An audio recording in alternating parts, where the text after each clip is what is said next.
மாதாபிதா இந்த உலகிற்கெல்லாம் வந்தருள் கொடுக்கும் இந்த உலகிற்கெல்லாம் வந்தருள் கொடுக்கும் என் உலக மாதா துணைதான மகளே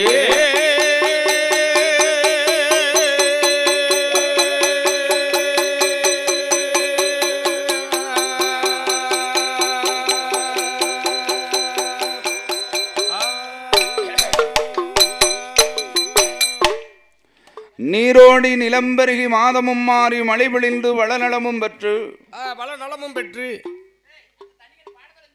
கதிர்விளக்கு நெல்விளையும் அகில உலகமெல்லாம் பேருமுகளும் கீர்த்தியும் பெற்று விளங்குகின்ற நமது ஆழ்வை என்று சொல்லக்கூடிய இந்த ஆழ்வார் குறிச்சி நன்னகரத்தில் அருள் கொடுக்கும் தெய்வமாக வந்து அமர்ந்திருக்கின்றாளே பிரம்ம பீடத்திலே பிறந்த என் தாயான வேட்டியம்மாள் பிரம்மசக்தி. அந்த வேட்டி பெற்ற திருமகனாக இருக்கின்றாரே ஆதி கையிலையில் ஆயிரங்கால் மண்டபத்தில் தூண்டாத மணிவிளக்கில் சுடரோடி அவதாரம் செய்த அப்பனாய ஆலமரத்துமாயாண்டி என் பேறு பெற்ற சுடல சொல்லி வரம் கொடுக்கும் தெய்வம் அப்பனாய ஆலமரத்து மாயாண்டி சுடலை. அப்பனாயி சுடலையோடு சத்ராதி முண்ட சுவாமி அப்பனாயி சின்னத்தம்பி சுவாமியோடு பரிவாரமூர்த்தி தெய்வங்கள் அமர்ந்திருக்கக்கூடிய இந்த ஆலமரத்து மாயாண்டி அப்பன் சுடலையினுடைய ஆலயத்தில் கோவில் குடை விழாவை சீரும் சிறப்புமாக நடத்தி கொண்டிருக்கின்றார்கள் புண்ணிய திருவாளர்கள். நடுக்காட்டு தியாகி நந்தக்கோன் வழிவம்சத்தில் அவதரித்த யாதவார் குல மக்கள் எம்பெருமாள் மாயவன் கோபால கண்ணன் உதித்த குலம் மாயனுக்கு சொந்தமான குலமாகி இந்த யாதவார் குலம். நடுக்காட்டிலே இவர்கள் சாத்திரம் பார்த்து சொன்னதினால் இவர்களுக்கு நடுக்காட்டார் என்று ஒரு பட்டம். எம்பெருமாள் கோவர்த்தனகிரி மலையை குடையாக பிடித்து காத்து ரட்சித்ததனால் இவர்களுக்கு கோன் என்று ஒரு பட்டம்.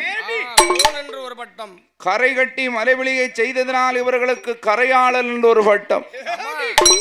இந்த தாரணியை ஆழ்வதனால் இவர்களுக்கு தாஸ் என்று ஒரு பட்டம். மலையில் நம்பி பெருமானுடைய அருளை பெற்று வாழ்வதனால் இவர்களுக்கு நம்பியார் என்று ஒரு பட்டம். அப்பேற்பட்ட நடுக்காட்டு தியாகி நந்தக்கோன் வழிவம்சத்தில் அவதரித்த இந்த யாதவார் குல மக்கள் 1000 குலம் இருந்தாலும் எம்பெருமாள் உதித்த குலம் இந்த கோகுலம்.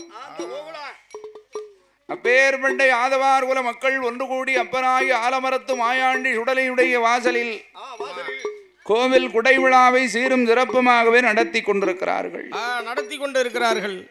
இந்த மகா சபையில என்ன எடுத்து வச்சாலும் கொடுத்து வச்சிருக்கணும். வாசலுக்கு வர அப்பேற்பட்ட இந்த ஐயன் வாசலுக்கு நமக்கும் ஒரு வாய்ப்பு தந்திருக்கிறார்கள். அதானே இதற்கு முன்னால வரும்போது இந்த கோயில் வெறும் மண்ணா இருந்தது. இப்போ கோயிலை எடுத்து கட்டி பெரிய கோபுரமா ஆயிடுது. ஐயன் வாசல் வளர வளர மக்களும் நல்லா தானே இருக்கா?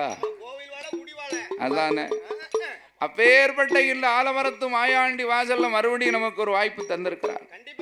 வாய்ப்பளித்த அன்பு நெஞ்சங்கள் அனைவர்களுக்கும் இந்த குடை விழாவை நடத்தி கொண்டிருக்கின்ற யாதவார் குல மக்கள் அனைவர்களுக்கும் அதோடு இந்த ஆழ்வார் குறிச்சி நல்லகரத்திலே வாழ்ந்து வரக்கூடிய அனைத்து சமுதாய பொதுமக்களுக்கும் எங்களுடைய வில்லிசை நிகழ்ச்சியின் காரணமாக அனைவர்களுக்கும் நன்றி கலந்த வணக்கத்தை தெரிவித்துக் கொண்டு கதை நிகழ்ச்சிக்கு வருகிறோம்.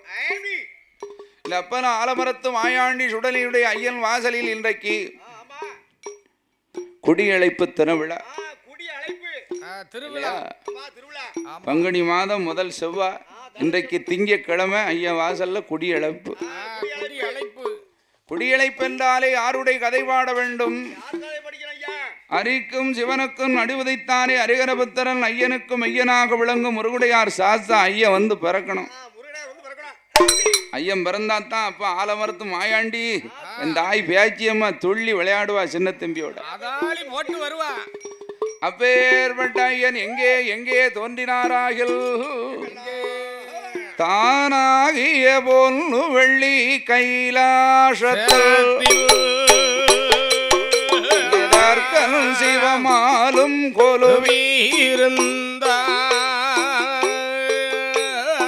இருந்தார் அசுரர் குலம் பாதாளத்தில் நீல முகில் வருணன் சக்கரத்தால் அந்த பார்க்கடல் வைகுண்டமாலோகத்திலே வைகுண்டநாதனோடு லேற்றுமியும் பிரம்மலோகமெனும் பட்டணத்தில் நான்முகன் பிரம்மனோடு சரஸ்வதியும் இந்திரலோகமெனும் அமராவதியில்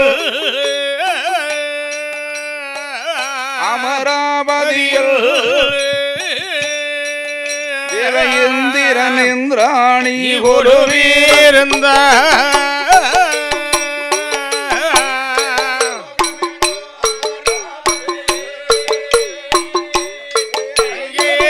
அமராவதியில்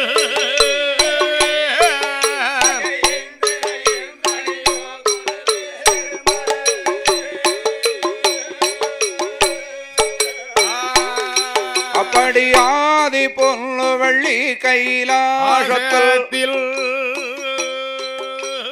அரனுடன் பார்வதியும் கொலுவீர்ந்தார் அந்த ஆண்டவன் சிவபெருமான் இடது பூரம் அம்பிகை பார்வதியாள் கொலுவீர்ந்தார் ஆண்டவன் சிவபெருமான் வலது அங்கே ஆனை முகத்தொந்தி கணபதியும் ஆறு முகத்தோடு வேலே ஆரை தோறு நல்ல ஆஷேணம்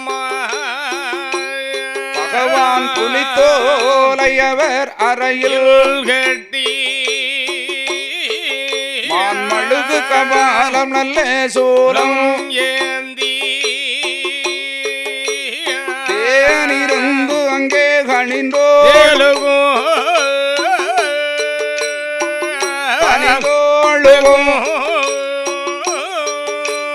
தெய்வ கைலாச பதியிலே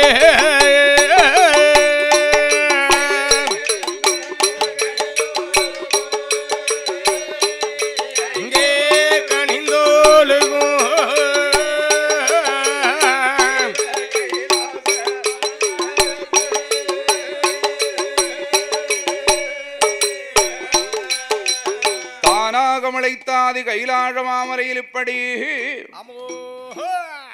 எண்ணளந்த தேவாதி தேவுக்கள் இன்பமோடு ஒருவருக்கும் நாளையில் இந்த பிரம்மா சிவன் விஷ்ணு மும்மூர்த்திகளும் ஒன்று கூடி 14 உலகத்தை படைத்து 7 சப்தா சமுத்திரம் 1008 புவனம் அண்டசராசரங்கள் அத்தனையும் படைத்தார்கள் மும்மூர்த்திகள். படைத்த 14 உலகத்தை உலகாக பிரித்தார்கள். அதளமென்றும் சுதலமென்றும் ஆதி பாதாளம் என்று உலகாக பிரிக்க அந்த பாதாள உலகத்தில் 7.5 கோடி அரக்கர்கள் இன்பமோடு வாழ்ந்து வரக்கூடிய நாளையில் அவர்களுக்கு தலைவன் தலைவியாக ரிஷிமுகா வண்ணனும் இரத்தக்கண்ணீர் ஆட்சியதையும் அரசாட்சி செய்யும் போது அவர்களுக்கு பின்னால் அரசாள குழந்தை இல்லாமல் பகவானை நினைத்து 12 வருட காலம் பாரத்தமும் இருந்தார்கள். அதே தருணத்தில் வண்டுமா மலையில் வண்டுமுகா ரிஷி என்று சொல்லக்கூடிய தவமுனிவன் சிவபக்தன் அவனையும் பகவானை எண்ணி தவம் இருக்க அவன் செய்யும் தவமானது கடுகள் உயர்ந்துதானால் கைலாசமே அழிந்து போகும் என்று அறிந்து மும்மூர்த்திகள் ஒன்று கூடி ஒரு ஆண் குழந்தை பிறவி செய்து அந்த மார்க்கமாக எரிந்த போது வண்டுமுகா ரிஷியினுடைய வலது கரங்களிலே குழந்தை வந்து கிடைத்தது. குழந்தையை கண்டான் கொண்ட தவத்தை கலைத்த அடே பாலகா, உன்னை யார் ஏவல் செய்து பிறவி செய்து அனுப்பினார்களோ அவர்களுக்கே நாளை ஒரு காலத்தில் எதிரியாக போக்கடவா அப்படி சாவத்த என்று 3 முறை தலை சுத்தி ஆகாயத்தில் எரிந்த போது அந்த பிள்ளையானது பாதாள உலகத்தில் ஒரு பிள்ளைக்காக தவம் இருக்கும் ரிஷிமுகா வர்ணன் கரங்களிலே கிடைக்க பழம் நழுவி பாலில் விழுந்ததை போல ஆண்டவனை நினைத்து தவம் இருந்தவனுக்கு ஆண் குழந்தை வரம் கிடைத்தது. அரண்மனைக்கு கொண்டு வந்தான் உழுப்பாட்டி முழுகாட்டி பிள்ளைக்கு திருநாமம் கொடுக்க வேண்டுமே என்று வரமிருந்து பிறந்ததினால் வல்லவன் என்றும் அசுர அரக்கர் குலத்திலே வளர்வதனால் அரக்கன் என்றும் வல்லரக்கன் என்றே பெயர் கொடுத்தார். அப்படி பெயர் கொடுத்து ஊட்டி சீராட்டி வளர்த்து வருங்காலம் இந்த வல்லரக்கன் 5 வயது முதல் 10 வயதுக்குள் பல கணக்கு முடித்தான். 16 வயதுக்குள் படை பயிற்சிகள் அத்தனையும் பயின்றான். 19வது திருவயதிலே பவளக்கண்ணி வெண்குடியை மாலையிட்டு 21வது வயதிலே 56 தேசத்துக்கும் அதிபதியாக பட்டத்தை சூட்டி வைத்தார். அப்படி 7.5 சனி பார்வையிலே பட்டத்தை சூட்டி வைக்க தான் என்ற ஆணவத்தோடு அரசாட்சி செய்தான். அப்படி ஆண்டு வரும் நாளையிலே 56 ராஜாக்களும் ஒருபோதும் கப்பம் கொடுக்க மாட்டோம் என்று 8வது நாளில் படையெடுத்து வர இனிமேல் நமக்கு பகவான் தான் தஞ்சமென்று நாடு நகரம் மண்மனை ராஜ்ய பொறுப்புகள் அத்தனையும் மந்திரியிலே ஒப்படைத்து பகவானை எண்ணி 12 வருட காலம் தவமிருந்து ஆண்டவன் பகவானிடத்திலே வலது கரத்தில் இருக்கும் ஆள்காட்டியவர்களுக்கு அளிக்க வரம் தூண்டவர்களுக்கு துடிக்க வரத்தை வாங்கி சிவபெருமானை விரட்டுகிறார். இவனுக்காக பயந்து 33 கோடி தேவாதி தேவுக்களும் ஆருண்யா வனத்திலே பூங்காமன தோட்டமாக அமைத்து ஆண்டவன் சிவபெருமான் தன சிரசை 5 சிரசை 5 இதழாக பாவித்து செவ்வரளி மரத்துக்குள்ளே சிவலிங்கமாய் போய் அமர்ந்தார். அப்படி பகவான் அமர்ந்திருக்க ஆதிபராசக்தியான பார்வதிக்கு பகவான் எங்கு போனார் என்றறியாமல் ஆதிவள்ளி கைலாச மாமலையில் எல்லாம் ஆண்டவன் பகவானை தேட ஒரு இடமும் காணாமல் எம்பெருமாள் ஸ்ரீமந்த நாராயணமூர்த்தி எண்ணும் போது கருடமுக வாகனத்திலே கைலாசம் வந்து பார்க்கிறார். கைலாசம் கலை இழந்திருக்கிறார். நடந்த விவரத்தை எல்லாம் பார்வதி எடுத்துரைக்க ஆண்டவனை அழைத்து தர வேண்டுமே, ஆனால் ஒரு பிறவி பிறக்க வேண்டும் என்று ஆதிபரா சக்தியான பார்வதி அழைத்து கொண்டு எம்பெருமாள் ஸ்ரீமந்த நாராயணமூர்த்தி எங்கே வந்து அவதாரம் செய்தார் தெரியுமா? ஐயா பட்டணமா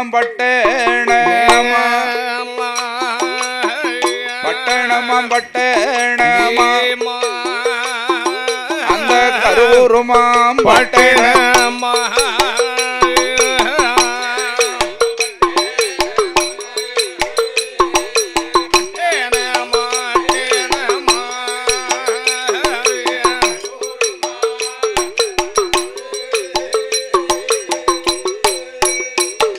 அந்த கரூருமாம் பட்டணத்தை யாரெல்லாம் ஆண்டுவாரா உக்ரசேனம் மன்னவர் மனைவி உமாபதி பெண்கொடி ஆண்டு வரும் நாளையில அவர்கள் அருந்தவத்தால் பெற்ற மக்கள் அழகு மக்கள் 3 பேர்கள். முதலாம் ஒரு ஆண் பிறக்க 2 நல்ல பெண் குழந்தை இன்பமோடு பிறந்த போது முதலாவது பிறந்த மகன் அவன்தான் இந்த கமுசராஜன். இந்த கமுசனுக்கு அடுத்த தங்கை பூதகணத்தோடு பிறந்தவள் அந்த பூதகி பெண்கொடியா. 3வது பிறந்த மகள் 32 லட்சணமோ தெய்வ அம்சத்தோடு பிறந்த மகள் தெய்வ அம்சத்தோடு பிறந்த மகள் அந்த தேவகி பெண்கொடியா.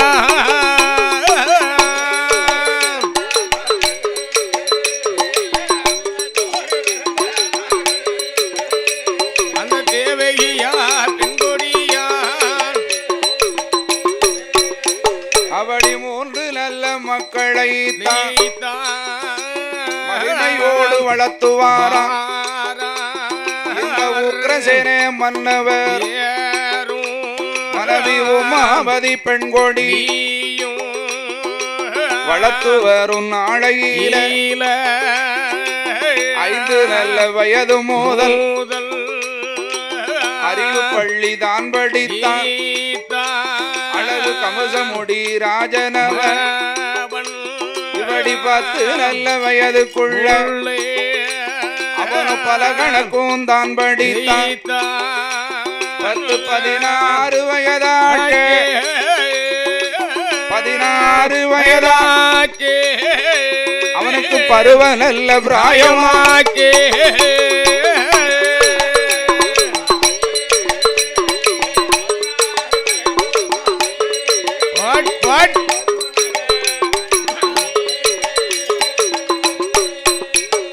அப்பேற்பட்ட கரூருவா மட்டணத்தில் உக்கரசேனன் உமாமதி பெற்ற மக்கள்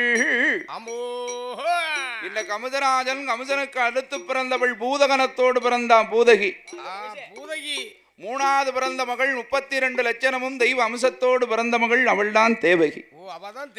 இப்படி மக்களை வளர்த்து வரும்போது என்ன 10 வயதுக்குள் பலகணக்கும் படித்தான், பள்ளி விட்டு வெளிகடந்தான். 16 வயதாச்சு.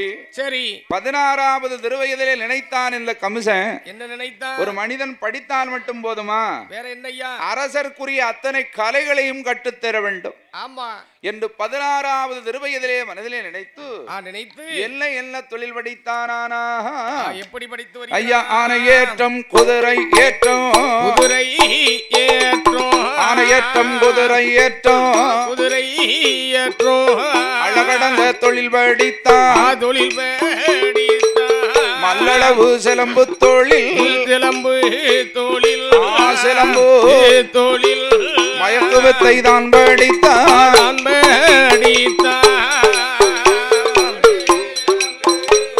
ஐயா சிலம்பு தொழில்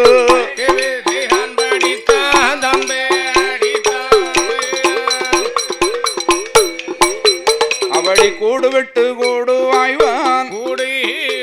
கம்சன் குறைவில்லாமல் தொழில் படித்தான்.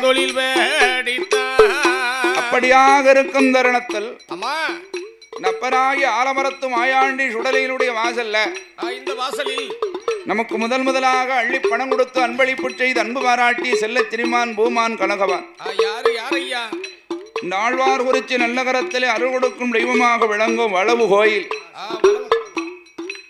அரசு மகன் அவசநாதன் அண்ணாவி சிவனடைந்த பெருமாள் என் தாயான பாதாளகண்டி அம்மா தெப்பையிலே பிறந்த தெய்வமாக விளங்கும் கருப்ப சுவாமி சின்னத்தம்பி சுவாமி அருள் கொடுக்கும் வளவு கோவில்ல எங்க சிவனடைந்த பெருமாளுக்கு அடிமை கோமரம். சரி, இசைக்கியா பிள்ளை அவர்கள் அருந்தவத்தால் பெற்றெடுத்து எங்க அப்பா தவமான தவம் இருந்து பெற்ற பிள்ளை. என் அன்பு சகோதரர் அருமை அண்ணாச்சி மாரியப்பன் பிள்ளை அவர்கள் பில்டிங் கான்ட்ராக்டராக பணியாற்றி வரக்கூடிய அண்ணார் அவர்கள். அவருடைய தங்க திருகரத்தினால சரி வளவு கோயில் கும்பாபிஷேகம் வருது. ஆமா அதனால நாளைக்கு வந்தா பார்க்க முடியாதுன்னு இன்னைக்கே ஐயா வாசலுக்கு வந்து நமக்கு முதலாக அந்த சிவனடைந்த பெருமாளே வந்து அன்பு பாராட்டியது போல அவருடைய தங்க திருகரத்தினால 101 ரூபாய் 101 கோடியாக அள்ளி பணம் கொடுத்து அன்பளிப்பு செய்து அன்பு பாராட்டி இருக்கிறார்கள். அன்னார் அவர்கள் அன்னார் குடும்ப குலகோத்திரங்கள் வழி வம்சங்கள் உற்றார் பெற்றார் உறவினர்கள் மாமன் மைத்தனமார்கள் பெண் எடுத்த இடம் கொடுத்த இடம் எடுக்க போற இடம் கொடுக்க போற இடங்கள் எல்லாம் என்றைக்கும் வளவு கோயில் சாமி சிவனடைந்த பெருமாளுடைய அருளாலும் பரிவாரமூர்த்தி தெய்வத்தினுடைய கிருபையினாலும் இத்தலத்திலே கொழுவருக்கு என் தாய் பேச்சி அம்மா அருளாலும் ஆலமரத்து மாயாண்டி சுடலை முண்ட சுவாமி சின்னத்தம்பியினுடைய கிருபையினாலும் அண்ணார் குடும்ப குலகோத்திரங்கள் எல்லாம் ஐயா எந்த முகம் போனாலும் தங்க முகம் காண வேண்டும் 100 கோடி உயர்ந்தோங்கி வாழ வேண்டும், பட்டி பெருக வேண்டும், ஐயா பெருக அவர்களெல்லாம் பலகாலம் வாழ வேண்டும்.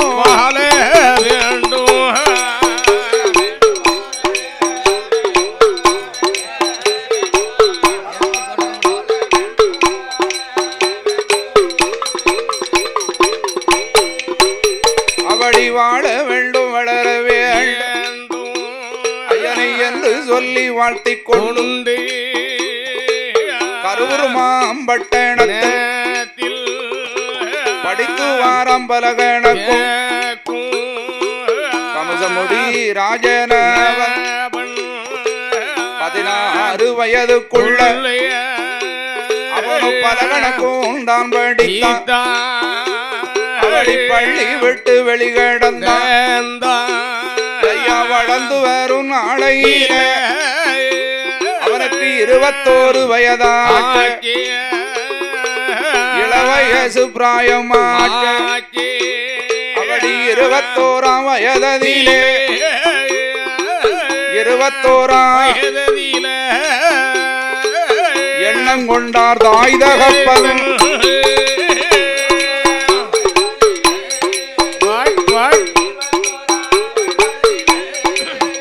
ஐயா எண்ணம் கொண்டார் தாய் தகப்பன் 5 வயது முதலாக 16 வயதுக்குள் அத்தனை பாடங்களை படித்து முடித்து இந்த கமிஷன் 21 வயசு இளவயசு பிராயம் தாயின் தகப்பன நினைத்தாங்க நமக்கு தள்ளாடு காலம் தடுமாடு வேலை கண்ணுள்ள போதே மகனுக்கு ஒரு கல்யாணத்தை முடிச்சு பாத்திரணும் என்று உக்கிரசேன மன்னனும் உமாபதி பெண்குடியாளும் மகனாகிய கமிஷனுக்கு பெண் தேட வேண்டும் என்று மந்திரியை வரவழைத்து 56 தேசமெல்லாம் பெண் தேடி வர அனுப்பி வைத்தார்கள். சாதாரண இடத்துல பெண்ணை கட்டிட முடியுமா? நம்ம வீட்டுல இடைக்கிட ரொக்கம் தருவியா? நகரண்டு போடுவியா? மாப்பிள்ளை கார் வாங்கி தருவியா? எல்லாம் கேட்கும். அவன் 56 தேசத்துக்கு அதிபதி, அவனுக்கு சும்மா சாதாரண இடத்துல பெண்ணை பாத்திர முடியுமா? அப்படி மந்திரியானவன் ஒவ்வொரு தேசமாக பெண் தேடி வருகின்ற போது இந்த கமிஷனுக்கல்லே பிறந்திருக்கிறார் பெண். பகவான் ஒரு ஆணை படைக்கும் போது அவளுக்கு துணையாக ஒரு பெண்ணையும் படைத்திருப்பான். அதை போல இந்த கமிஷனுக்கே பிறந்திருக்கிறார் பெண். ஒருத்தி இல்ல, 2 பேர். அதாவது மதக தேசத்தை ஆண்டு வருகிறான் மன்னன் சராசந்தன். 8000 யானை வலம் படைத்தவன். அவனுக்கு 8000 யானை வலம் எப்படி வந்தது? எப்படி வந்துச்சியா? முன்னொரு காலத்தில் மதக தேசத்தை ஆண்ட மன்னனுக்கு 2 மனைவியை கட்டி எடுத்தால பிள்ளை இல்லை, குழந்தை இல்லை. கானகத்தில் போய் தவம் இருக்க வேணும் என்று வருகின்ற போது ஒரு ரிஷியானவர் கண்டு, நாடாளக்கூடிய மன்னன் கானகத்திற்கு வரலாமா, உனக்கு பிள்ளை வரந்தானே வேண்டும் என்று ஒரு மாங்கனியை கை கொடுத்து உன் மனைவிக்கு கொண்டு கொடு, இந்த மாங்கனியை என்று புசித்தாலோ அன்று முதல் குழி மறந்து ஆண் பிள்ளை பிறக்கும் என்று வரம் கொடுத்தார். இந்த மாங்கனி வாங்கிட்டு வாரான். மாங்கனி இருப்பதோ 1, மனைவியோ 2. ஒருத்தி கொடுத்து ஒருத்தி கொடுக்காட்டா சக்களத்தி சண்டை வந்து சேர்ந்துருமே அப்படின்னு மாங்கனியை கையில் எடுத்து உறவாளை எடுத்து அது 2 பாகமாக அறுத்து அவளுக்கு ஒரு பாகம் இவளுக்கு ஒரு பாகம் கொடுத்தார். 2 பேரும் புசித்தா, 2 பேரும் குழி மறந்தா, 10வது மாதம் 2 பேரும் பிள்ளை பெற்றிருக்கா. எப்படி இந்த மாங்கனி எப்படி 2ஆ வகுந்தாரோ அது மாதிரி அரை பிள்ளையா பிறந்திருக்கு. ஒரு கண்ணு, அரை மூக்கு, அரை வாய், ஒரு கை, ஒரு காலு, ஒரு பாதியை ஒருத்தி பெற்றிருக்கா, மறுபாகத்தை இன்னொருத்தி பெற்றிருக்கா. பார்த்தார் இந்த மன்னன் கைக்கு கட்டினது வாய் கட்டாம போச்சே, அரை பிள்ளையா பிறந்திருக்க. இந்த பிள்ளைய வச்சு என்ன செய்யணும்? எடுத்து கொண்டு போய் காணத்துல கொண்டு போட்டு. அப்ப காட்டுக்குள்ள மனிதர்களை சாப்பிடக்கூடிய சாறை என்ற ஒரு அறைக்கு மனிதர்கள் விடமாட்டான். 6 வாயை திறந்தாலும் உள்ள ஏப்பம் உள்ள. அப்பேற்பட்ட இந்த அறைக்கு ரத்த வாடை தட்டுப்பட்டு வந்து பார்க்க அரை பிள்ளையா கிடக்கு. என்னடா அதிசயம்னு வந்து பார்த்தா காமாடும் தளமாடுமா கிடக்கு, அரை பிள்ளையா. இந்த 2